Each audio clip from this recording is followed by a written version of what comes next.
Bienvenidos a un nuevo vídeo en el canal. En el vídeo de hoy vamos a hacer un repaso por las lecturas que he hecho durante el mes de junio, las películas y las series que he terminado durante este mes.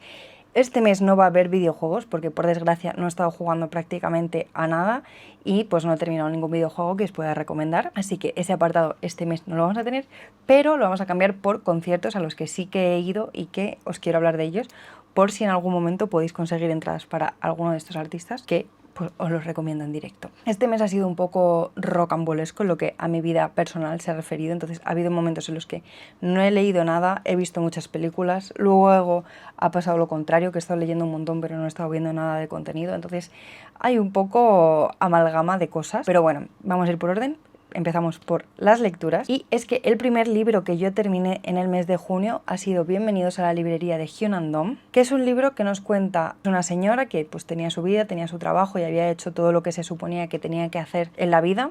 Tener un trabajo estable, trabajar en la oficina, alcanzar según qué puestos, todo esto, que lo dicta un poco la sociedad coreana, aunque yo creo que esto pasa en absolutamente todas las sociedades. Cada sociedad te pide como que llegues a ciertas metas en según qué momentos de tu vida. Ella no es feliz y decide dejar ese trabajo, que es el que tenía que conseguir, para abrir una librería en un barrio muy humilde. Se propone tener la librería abierta al menos 2 años, porque no sabe si se va a poder mantenerla abierta más tiempo, pero se pone como de meta llegar a 2 años con la librería abierta. Esta historia empieza cuando ya ha pasado un año entero de estos 2 años que ella quería mantener la librería abierta, y a partir de este momento la novela nos va contando qué cosas suceden en la librería, qué personajes aparecen, quiénes son los empleados que trabajan allí, los clientes recurrentes, los notas recurrentes, si hay un club de lectura, qué pasa con los clubes de lectura y pequeños cambios que va haciendo para intentar salvar su librería un año más. Y básicamente de esto va el libro. El segundo año nos lo narran prácticamente entero y tengo que reconocer que yo no lo leí en un momento muy bueno. Como os decía, he tenido un mes de junio un poco intenso, entonces que yo leyese este libro en ese momento no era como la mejor idea,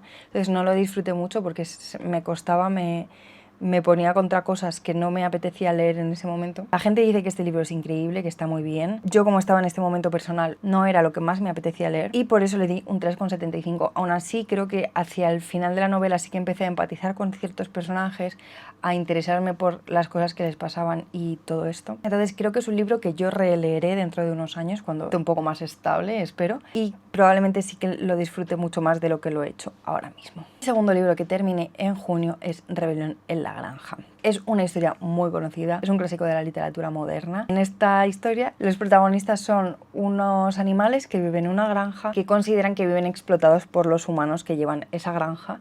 Entonces deciden hacer una rebelión y echar a los humanos de la granja y empezar a gestionar la granja ellos mismos. Los cabecillas de esta revolución son principalmente 2 cerdos, Napoleón y Bola de Nieve, y nos van contando los cambios que se van haciendo en la granja, qué animales tienen que hacer según qué tareas, qué otros se quedan sin hacerlas y cosas así. La verdad que me parece una lectura muy interesante, sobre todo sabiendo que es una analogía de cómo Orwell veía el comunismo ruso. Me parece muy interesante porque en la edición que yo tengo hay un pequeño prólogo de Orwell en el que explica que le costó mucho poder publicar ese libro en Inglaterra, porque Inglaterra en aquel momento protegía mucho sus relaciones con Rusia, entonces no quería tener problemas porque se publicase un libro como este en el que se critica directamente a los dirigentes rusos del momento. Y no sé, como que me pareció muy interesante el momento de Orwell quejándose de no me están dejando publicar esta cosa simplemente porque soy crítico. O sea, si me metiese con mi propia nación me dejarían publicarlo, pero como estoy contra otra nación no me están dejando, y cosas así. Sé que es un libro que yo releeré en el futuro porque es muy cortito y se me hace hasta gracioso el cómo está escrito, el cómo los personajes interactúan entre ellos. Me gustó mucho pensar, ¿no? Pues de repente unos cerdos leyendo, cogiendo con sus pezuñitas una brocha para escribir en una pared, y le puse 4,75. Después hice una relectura que es de Almendra. Está protagonizado por Jung-jae, que empieza en la historia siendo un niño de unos 6-7 años que vive con su madre y su abuela. Jung-jae es un niño un poco especial y es que tiene la amígdala más pequeña de lo normal, entonces le cuesta diferenciar emociones en la gente, sobre todo a nivel facial, y reaccionar ante esas emociones, y también a los momentos de peligro no los identifica como tal, entonces como que no siente que tenga que huir o que tenga que luchar contra algo, entonces como que es un niño que tiene un poco de dificultades para relacionarse con el mundo desde muy pequeñito. Y en esta novela vamos viendo cómo Junye va creciendo, le pasan muchas cosas bastante duras para cualquier persona, pero él las identifica de una forma un poco distinta, y vamos viendo cómo él reacciona a ese tipo de sucesos que la verdad son traumáticos para cualquier humano, y bueno, cómo él los normaliza y cómo no entiende por qué la gente le juzga tanto. La verdad que para mí es una relectura.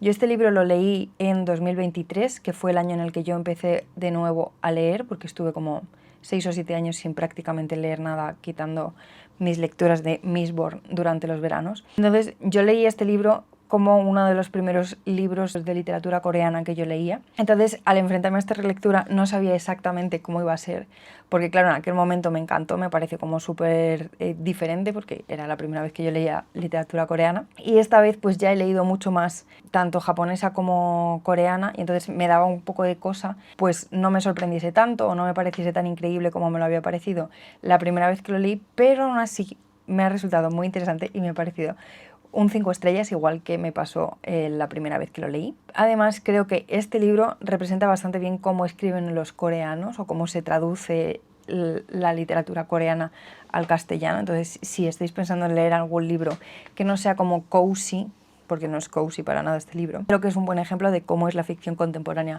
coreana, y que no es demasiado extraña ni difícil de entender. Entonces creo que es una buena recomendación para adentrarse en este tipo de literatura. Después de ese libro leí Las mujeres Wayward, que ha sido un completo descubrimiento para mí, porque estaba la autora Emilia Hart firmando libros en la Feria del Libro de Madrid, y yo había oído hablar muy bien de este libro, pero nunca me había llamado realmente la atención. Tampoco había querido investigar sobre qué iba exactamente, porque ya sabéis que no me gusta saber la sinopsis real de los libros, sino un poco de pinceladas para saber si me van a interesar o no. Estaba Emilia Hart y una de mis amigas quería ir a que le firmase su libro, entonces dije, bueno, pues me acerco contigo, me compro el libro porque siempre he oído que es muy buena lectura, que me lo firme y yo pues ya me lo leeré en algún momento. Ha sucedido muy pronto en relación a cuando lo compré, porque lo compré a finales de mayo y ya en junio me lo he terminado. En esta novela se nos narra desde 3 puntos de vista de 3 mujeres, una de 1619, otra de 1942 creo que era, y otra en 2016 o 17, creo que era por ahí. 3 líneas temporales bastante diferenciadas, y una cosa que me gustó mucho de este libro es que las voces de cada una de las protagonistas se diferencia muy bien del resto, no tienen la misma forma de hablar. Estas 3 mujeres se tienen que enfrentar a distintas cosas que les suceden. La de 1619 se enfrenta a que la han acusado de bruja y tiene que enfrentarse a un juicio en el que pues van a testificar en contra de ella varias personas del pueblo, y bueno, pues eso se va a ir solucionando y vamos a saber por qué la han acusado de bruja. Esa es la historia de Alza, que es mi favorita de las 3. Luego está la historia de Violet, que es la de 1942, que es una niña, empieza teniendo como 12 años, entre los 12 y los 16, vive con su padre y su hermano les visita en las vacaciones porque su hermano está en un internado estudiando, y ella vive en la casa junto con el padre en las afueras de un pueblo. Me recuerda un poco en ese sentido a Ana de las Tejas Verdes, a Pipi Calzas Largas, una niña así como un poco salvaje que le gusta estar en la naturaleza, trepar árboles y cosas así, cosa que al padre no le encanta porque quiere que ella sea una señorita para poder casarla. Entonces bueno, vamos viendo qué cosas le suceden a Violet. Y luego por último tenemos a Kate en la actualidad, en es que creo que era 2016, pero puede que sea 2019, esa franja, que vive con su pareja y no tiene como mucha relación con su madre porque su padre falleció cuando ella era pequeña. La madre de Kate ha rehecho su vida y se ha mudado a otro país, y bueno, pues encontró una pareja, se casó con él, cosas que le pasan a Kate en relación con su marido y con la vida que lleva, en la que pues su marido le ha ido haciendo que se quede sin amigas, deje su trabajo y simplemente esté atrapada en la casa que tienen juntos. Es una novela increíble, me parece como muy interesante cómo se trata las historias de 3 mujeres en 3 épocas muy distintas, pero a la vez todas tienen como el hilo conductor de cómo una sociedad machista ha tratado a las mujeres en cada época de la historia y cómo todas las mujeres han tenido que luchar para seguir adelante y poder pues conseguir sus sueños y sus ambiciones. Me gustó muchísimo, lloré un montón, empaticé con las 3, aunque tengo favorita, empaticé con las 3 en distintos momentos del libro.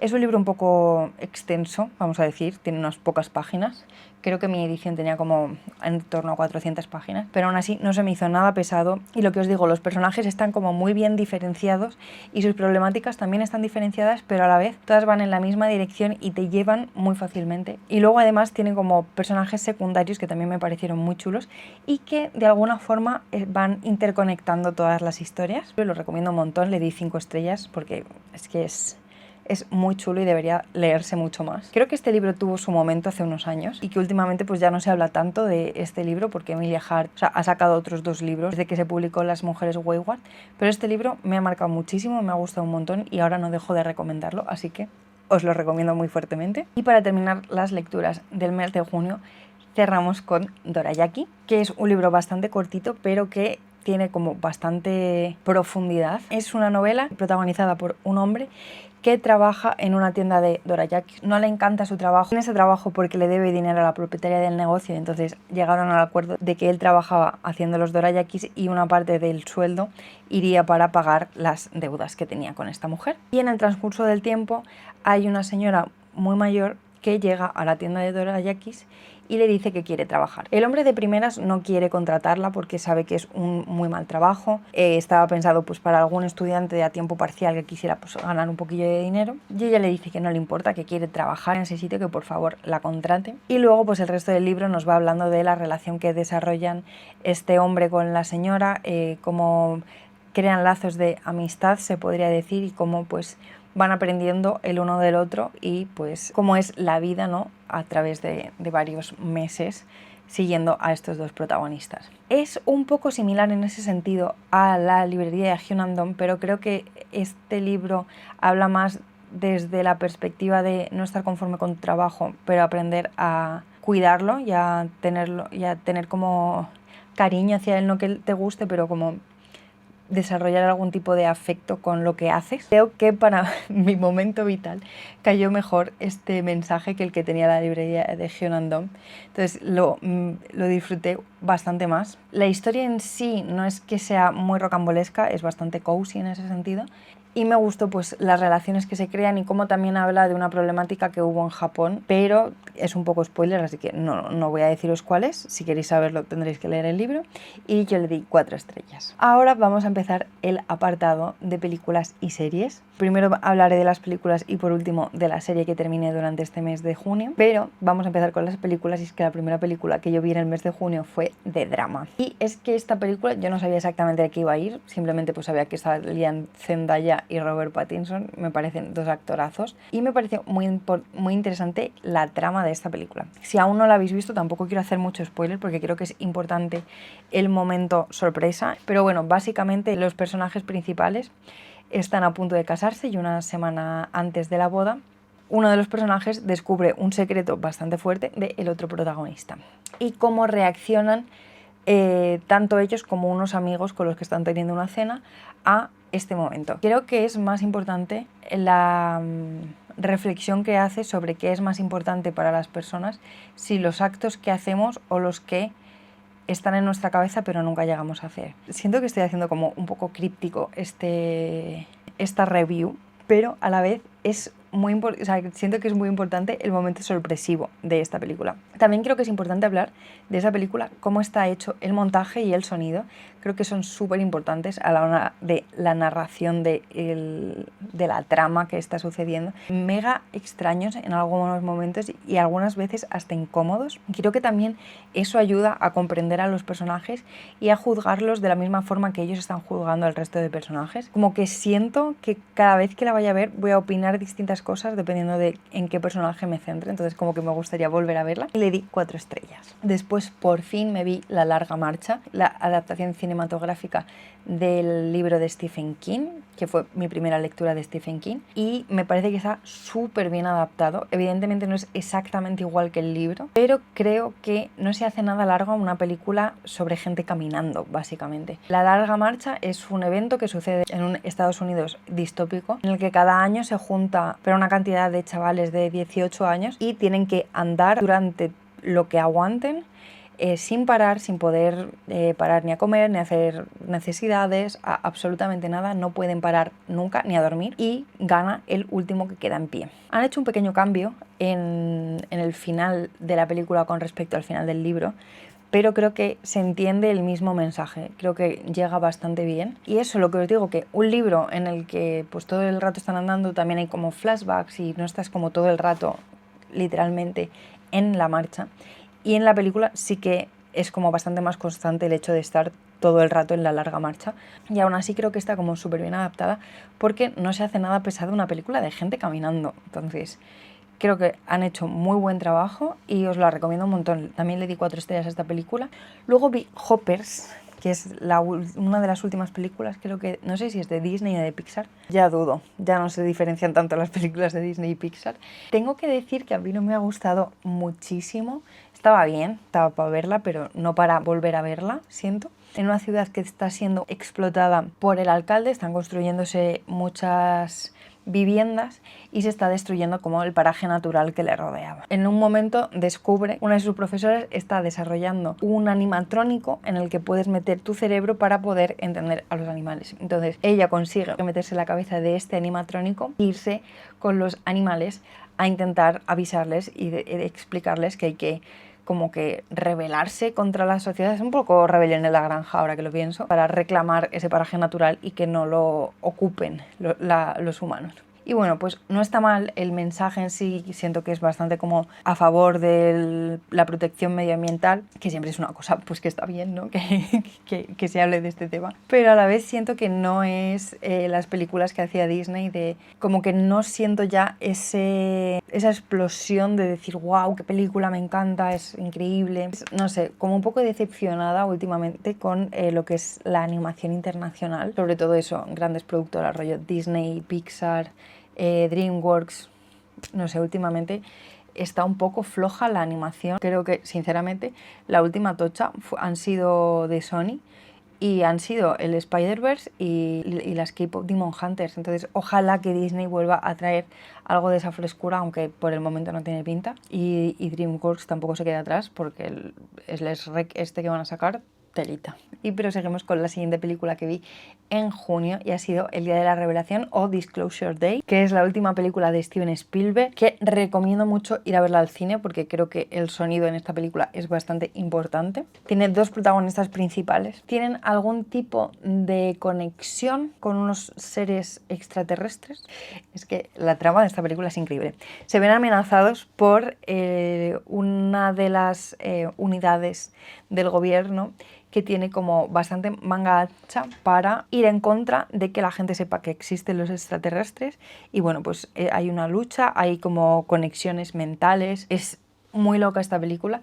Siento que tiene una mezcla muy tocha de cosas que son típicas de Spielberg, escenas de acción, de comedia corporal. Bueno, el montaje es increíble, la música es increíble. Siento que hay como un poco de diferencia de la parte que protagoniza la chica y la parte que protagoniza el chico. Creo que la del chico se queda un poco floja en comparación, pero aún así me gustó muchísimo, la disfruté un montón. La vi yo sola en una sala de cine enorme. Me gustaría volver a verla porque siento que había, como lo que os digo, había muchas cosas que estaban pasando en pantalla todo el rato. Creo que me gustaría volver a verla en casa como más tranquila, sabiendo ya cosas que van a pasar, para poder como asimilar mejor qué era lo que iba pasando en cada momento, pero aún así le dio un 4 estrellas, me gustó un montón. También es cierto que me gustaría ver como la trilogía de extraterrestres que tiene Spielberg, es decir, Encuentros en la tercera fase, ET, y luego la de Disclosure Day, porque creo que van un poco interconectadas entre sí. No que exactamente sean los mismos extraterrestres o algo así, sino como que los mensajes sean similares. Encuentros en la tercera fase no la he visto nunca, y ET, el extraterrestre, pues la he visto, pero hace bastantes años, entonces me veré las 3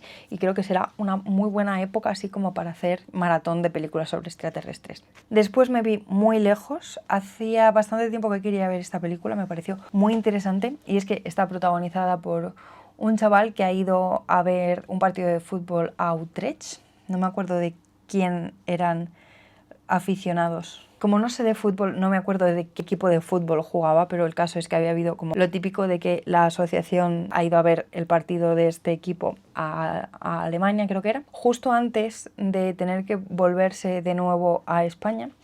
a él le da un ataque de ansiedad y en un momento determinado decide tirar su pasaporte a la basura justo antes de entrar en el avión, para así tener la obligación de no poder salir del país. Y esta película pues básicamente va de este personaje intentando sobrevivir. Creo que es bastante camino del héroe, en el que el protagonista se redescubre a sí mismo, siendo que ha tenido que salir de su realidad para poder hacer esto. Me parece muy interesante la película, es bastante lenta, es bastante calmada, no es una cosa como loca de acción, es como bastante slice of life, y le di 3,5 estrellas. Y ahora vamos a pasar a las series, y es que por fin vi Off Campus, que todo el mundo ha visto esta serie. Por si hay alguien perdido, voy a decir un poco de qué va. Creo que yo he sido de las últimas personas en ver esta serie. Seguimos a una protagonista, aunque es un poco coral la serie en sí, pero bueno, seguimos a la protagonista, que es una estudiante de música en una universidad. Le han cancelado la beca y tiene pues que conseguir algún tipo de subvención para poder seguir estudiando, porque su familia tampoco puede hacerse cargo de lo mucho que cuesta una carrera universitaria en Estados Unidos. Más allá de esta problemática, hay gente saliendo de fiesta, hay un equipo de hockey muy importante, que es en el que están casi todos los personajes masculinos de esta serie. Está lleno de relaciones súper sanas, muy bien llevadas. O sea, se nota mucho que son personajes masculinos escritos por una mujer, las cosas como son, y por eso nos gustan tanto.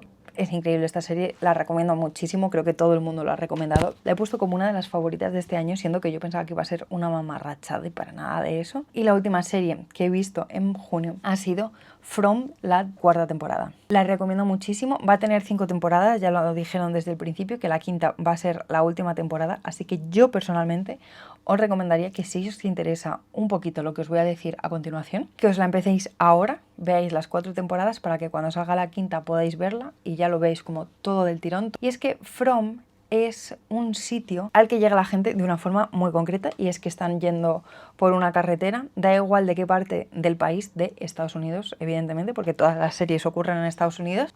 Van por carretera y de repente se encuentran con un árbol caído en mitad de la carretera, se paran, lo miran, hay unos cuervos que aparecen sobre ese árbol, se rayan, no sé qué, la gente se vuelve a meter en el coche y siguen conduciendo. Una vez que se han vuelto a subir en el coche y siguen conduciendo, en algún momento llegan a Fromville, la ciudad de From. Es imposible salir de esta ciudad. Hay una serie de series que se alimentan de personas por la noche. Si estás fuera de las casas por la noche, te destrozan.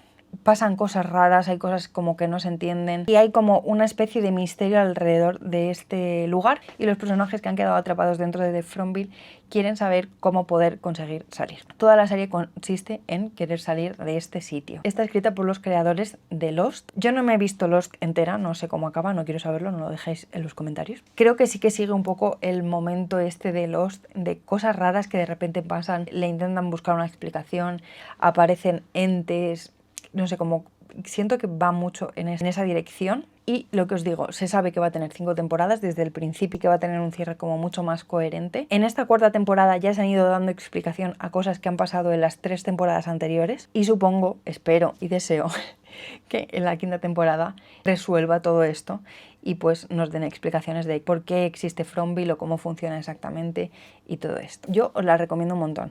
Las otras temporadas me gustaron muchísimo. Las 3 primeras temporadas yo les he dado un 4, 4,5. Esta es un poco más flojita porque hay mucha parte de explicación para mí, o sea, se pierde como un poco el momento miedo, terror, pero bueno, aún así le he dado un 3,5, está bastante correcta. El cómo han ido cerrando algunas cosas me gusta muchísimo, y pues lo que os digo, yo espero que la última temporada sea increíble y que verse toda la serie en conjunto sea lo más. Y para terminar, vamos a hablar del momento conciertos, que he ido a 2 conciertazos en el mes de junio, uno al principio de junio y otro al final. El primero fue el concierto de Bad Bunny en Madrid. Es cierto que yo no soy la mayor fan de Bad Bunny, entonces no me sé como sus canciones viejas y típicas. Me sé el disco entero de Debí tirar más fotos y algunas, las más conocidas, de Un verano sin ti. Aún así yo disfruté el concierto un montón, creo que estaba como súper bien planteado, que hubiera un escenario principal en el que estuvieran todos los músicos detrás de él cantando y tal, y luego el momento casita, que es como más party, por así decirlo, no tan solemne, no sé, me gustó un montón, estuvo súper bien. Evidentemente os recomiendo que vayáis a un concierto de Bad Bunny, me parece como lo más. Son conciertos que están muy guays, no sé otras giras, pero esta ha sido increíble. Y por fin, después de 7 años de espera, conseguí ir a un concierto de BTS en Madrid. Yo estaba no creyéndome absolutamente nada de lo que estaba ocurriendo en ese escenario. Además, lo que os digo, yo la última vez que los vi fue hace 7 años en Londres. Tuve que irme fuera de mi ciudad para poder verles, fuera de mi país. Y ahora han venido ellos a mi casa, a mi ciudad, a actuar, que eso para mí es un sueño, la verdad. O sea, no pensé que llegase a pasar en ningún momento. Que vengan todos, para mí lo más. Lo disfruté un montón, canté un montón, salté, brinqué, estuve con la Army Bomb, increíble. Y además las canciones sorpresa de Madrid en el concierto en el que yo estuve fueron súper acertadas porque fueron Microcosmos, que fue una de las canciones del último concierto al que yo había ido, porque yo fui al del Boy With Love, y la otra fue Best of Me, que es una de mis canciones favoritas. Tengo que admitir que prácticamente todas las canciones de BTS son mi canción favorita de BTS, o sea, es que no puedo evitarlo. Nada, solo puedo deciros que si conseguís ir en algún momento a un concierto de BTS, yo que ya he ido a 2, os lo recomiendo siempre. Siempre, da igual dónde, da igual que estéis arriba del todo, da igual, lo vais a disfrutar porque son increíbles ellos, el espectáculo y el fandom. Y con esto, con un concierto de BTS, que yo creo que nada mal, cerramos este vídeo. Espero que os haya gustado. Si es así, no os olvidéis de darle like al vídeo, compartirlo para que llegue a más gente, suscribiros y activad la campanita para que YouTube os avise cada vez que haya nuevo vídeo. Y nos vemos a la próxima. Bye.